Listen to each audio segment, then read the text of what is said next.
ఎదిరించేవాడు లేకపోతే బెదిరించేవాడిదే రాజ్యం. సో బెదిరించే వాళ్ళకి ఈ రోజున ఒక సమూహం వచ్చి నిలబడింది. ఆంధ్రప్రదేశ్ని గుప్పిట్లో పెట్టుకొని 5 కోట్ల మంది ప్రజల్ని పట్టుమని 10 మంది, ఇంకా చెప్పాలంటే 5 మంది ఈ రోజున ఆంధ్రప్రదేశ్ని గుప్పిట్లో బెదిరించి 5 కోట్ల మంది ప్రజల్ని బెదిరిస్తూ ఉంటే ప్రజలు తిరుగుబాటు చేసి మాకు ఓటు చెల్లకుండా అన్ని పార్టీలు కలిసి రావాలి అంటే ఈ రోజున ఢిల్లీలో ఉన్న భారతీయ జనతా పార్టీ ప్రధానమంత్రి గారి నాయకత్వంలో మన భారతీయ జనతా పార్టీ నుంచి 4 దశాబ్దాల సుదీర్ఘ అనుభవం ముఖ్యమంత్రిగా పోటీ చేసే మనకి రాష్ట్రాన్ని నడిపిన, ఉమ్మడి రాష్ట్రాన్ని నడిపిన అనుభవం, ఎన్ని ఆటుపోట్లున్నా తట్టుకున్న సమర్థత, ధైర్యం, అన్నింటికీ వాటన్నిటితో పాటు జన సైనికులు, వీర మహిళలు 5 సంవత్సరాలుగా వైసీపీ తోటి పోరాటం చేస్తూ ఈ రోజున రాష్ట్రానికి, ఈ రోజున ఈ పొత్తుకే వెన్నంటి ఉన్న, వెన్నుదన్నుగా ఉన్న మీ అందరికీ నా హృదయపూర్వక నమస్కారాలు, హృదయపూర్వక ధన్యవాదాలు. ఈ ముఖ్యంగా నిడదవోలు నియోజకవర్గానికి సంబంధించి బురుగుపల్లి శేషారావు గారు చాలా పెద్ద మనసుతోటి, బురుగుపల్లి శేషారావు గారు చాలా పెద్ద మనసుతోటి మన కందుల దుర్గేష్ గారికి ఇక్కడికి పోటీ చేసే అవకాశం కల్పించడం మనస్ఫూర్తిగా నిడదవోలు నియోజకవర్గ ప్రజలందరి తరపు ముందు మీకు మనస్ఫూర్తిగా జనసేన పవన్ కళ్యాణ్ ప్రెసిడెంట్ గారిని మీకు కృతజ్ఞతలు తెలియజేస్తా ఉన్నాను. అలాగే శ్రీ కేఎస్ జవహర్ గారికి టీడీపీ ఉమ్మడి టీడీపీ ఈస్ట్ గోదావరి జిల్లా అధ్యక్షులు, అలాగే శ్రీ బి దత్తు గారికి Bharatiya Janata party parliament incharge గారికి, బండి సత్యనారాయణ గారికి, అలాగే సుజీ రంగారావు గారికి మంత్రివర్యులు, మాజీ మంత్రివర్యులు, అలాగే కొట్టిగుల్పూడి గోవిందరావు గారికి జనసేన పశ్చిమ గోదావరి జిల్లా అధ్యక్షులు, బివిఎస్ఎన్ ప్రసాద్ గారికి, కందుల దుర్గేష్ గారికి మనస్ఫూర్తిగా మీ అందరి తరఫున కృతజ్ఞతలు, హృదయపూర్వక స్వాగతాలు తెలియజేసుకుంటూ ఒకటే మాట ఇందాక తణుకులో చెప్పాం, మేము మీకు ఇన్ని కోట్ల మంది ప్రజలకి, నలిగిపోతున్న యువతకి ఉపాధి అవకాశాలు, ఉద్యోగాలు, పరిశ్రమలు, అభివృద్ధి దిశగా రాష్ట్రం క్షేమంగా ఉండాలి అని ఆలోచించి చాలా పెద్ద మనసుతోటి అందరం ఒకరినొకరు తగ్గించుకొని, సైజ్ తగ్గించుకొని, చంద్రబాబు గారు కూడా తెలుగుదేశం పార్టీ సంస్థాగత నిర్మాణం ఉండి కూడా రాష్ట్ర ప్రజల క్షేమం కోసం, సంక్షేమం కోసం అందరం సైజులు తగ్గించుకొని ఈ రోజున ఉమ్మడిగా నిలబడతా ఉన్నాం.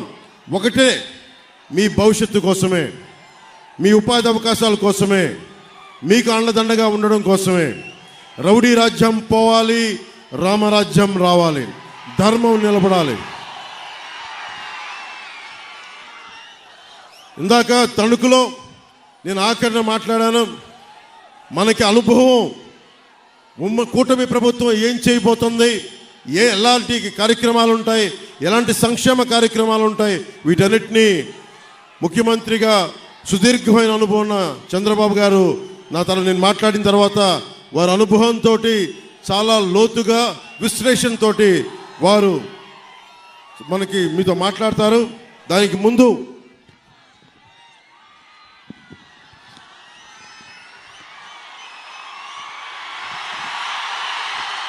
నిడదవోలు అసెంబ్లీ నియోజకవర్గానికి ప్రధాన సమస్యల్ని జనసేన మనకి కందుల దుర్గేష్ గారిని గెలిపించిన వెంటనే మేము ఈ సమస్యల్ని అతి తక్కువ సమయంలో మీకు తీర్చడానికి సంసిద్ధంగా ఉన్నాం.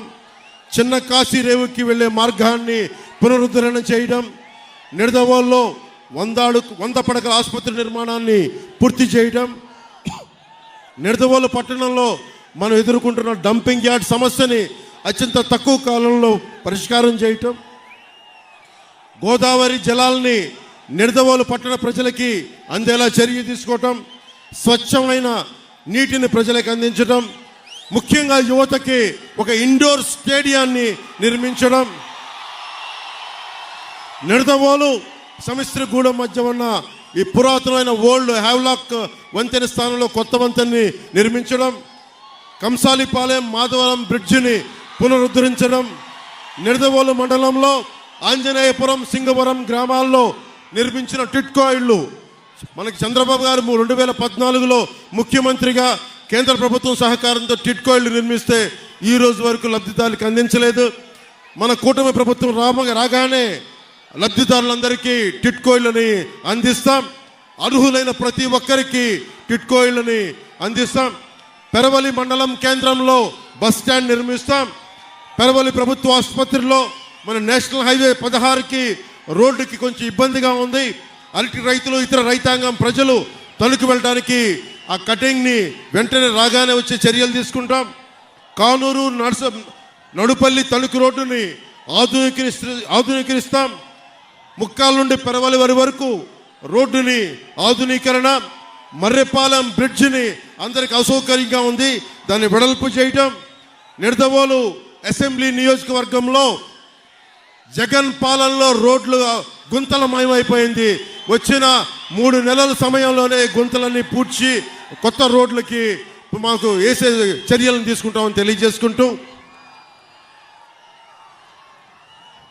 జనసేన టీడీపీ బీజేపీ కూటమి చేపట్టబోయే ముఖ్య కార్యక్రమాల్లో ప్రతి చేతికి పని, ప్రతి చేనుకు నీరు, ఇదే జనసేన టీడీపీ బీజేపీ కూటమి లక్ష్యం.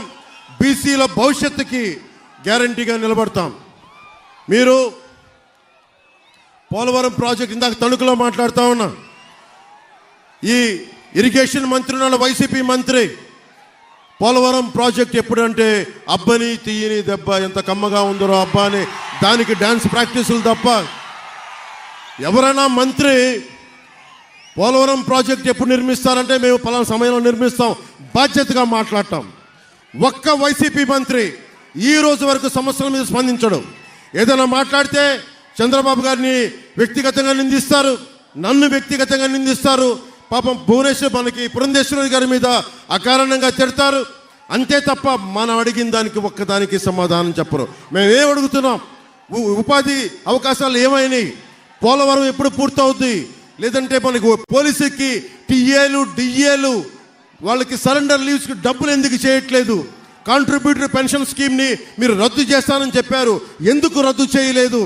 పోలవరం ప్రాజెక్ట్ నిర్మించలేదు, చిన్న చితక నీటి తరహా ప్రాజెక్టులని ఎందుకు పూర్తి చేయలేదు? ఏ ఒక్క దానికి సమాధానం అడిగినా డిఎస్సి నోటిఫికేషన్ ఎందుకు చేయలేదంటే మమ్మల్ని, మా కుటుంబ సభ్యుల్ని అందరినీ పచ్చిగా తిడతారు. ఇలా బూతులు తిట్టే వాళ్ళందరికీ ఒకటే చెప్తున్నాం, భవిష్యత్తులో జనసేన, భారతీయ జనతా పార్టీ చాలా బలమైన సంస్థాగత నిర్మాణంలో తెలుగుదేశం పార్టీ ప్రభుత్వం స్థాపించబోతుంది. ఒకళ్ళొకళ్ళకి తాట తీసి కింద కూర్చోబెడతాం, మర్చిపోకండి.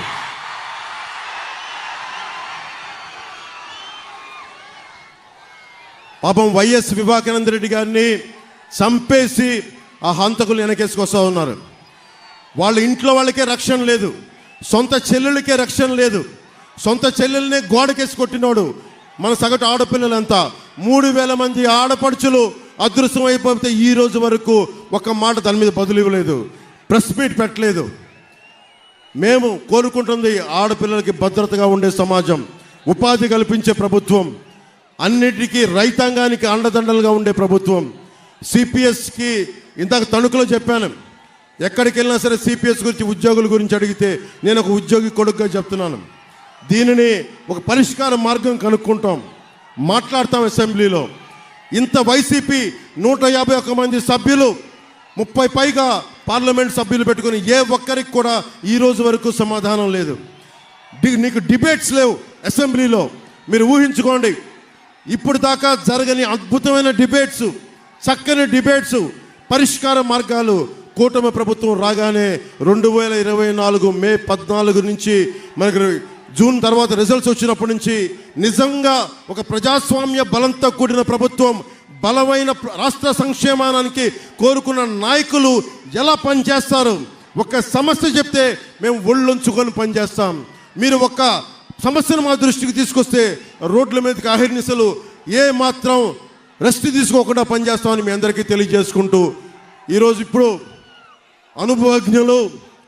అనుభవజ్ఞులతోటి ఆయన అనుభవంతో రాష్ట్రాన్ని బలమైన పదంతో మార్గంలో నడిపించిన సీనియర్ నాయకులు తెలుగుదేశం జాతీయ అధ్యక్షులు శ్రీ చంద్రబాబు నాయుడు గారిని మాట్లాడమని కోరుకుంటున్నాను.